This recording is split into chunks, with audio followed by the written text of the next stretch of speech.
I've always been the good daughter, the one who helps out, who pays, who never complains. At 32, I'm Sheila Harmon, a marketing specialist at a mid-sized company in Chicago. I live alone in a modest rented apartment, drive a reliable but aging Honda, and have spent the last decade funding my family's vacations. It all started when my parents, Linda and Robert, took early retirement at 58. They had some savings, but claimed they couldn't afford luxuries like travel. My sister Kate is 6 years older than me. She's married to Dave, and they have two kids, Tommy, who's 12, and Emma, who's 10. They own a small printing business.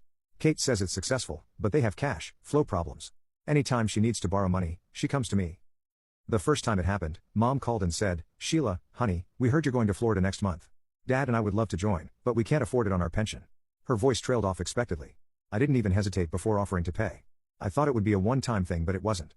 Every vacation after that, my parents expected me to foot the bill. Then Kate started joining with her family. "The kids would love to see the ocean," she'd say. "Dave really needs a break from work stress." Somehow I always ended up paying for extra rooms, meals and activities. Instead of relaxing, I spent my vacations watching Tommy and Emma while Kate and Dave went on date nights, or taking my parents to doctors they'd scheduled since we were in the area anyway. My sister always promised to pay me back but never did. "Business is tight right now" was her perpetual excuse. Last year, after returning from a nightmare trip to Branson, where I spent most of my time in hotel rooms watching the Weather Channel with my dad or helping my mom find souvenir shops, I decided enough was enough.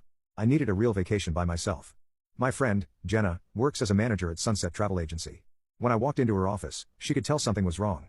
"You look completely wiped out," she said, motioning for me to take a seat. "I really am. I need a vacation from all my vacations," I responded, plopping down into the chair.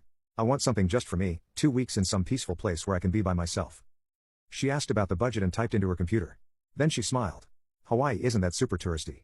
"Not everywhere," Jenna said, turning her monitor so I could see. "This small hotel on the Big Island is off the beaten path, only 20 rooms, private beach access, hiking trails nearby. It's perfect for someone who wants solitude."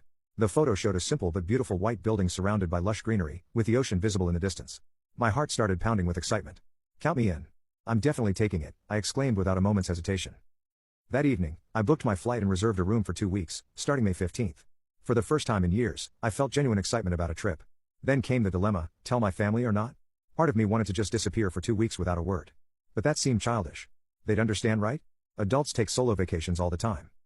The opportunity came the following Saturday at our traditional family dinner at my parents' house. Kate, Dave and the kids were already there when I arrived. Mom's famous pot roast filled the house with a familiar aroma that usually made me feel at home. That night it felt strangely suffocating. We sat down to eat, and Mom launched into complaints about the neighbor's new fence. Dad talked about his golf game. Kate mentioned something about Tommy's science project.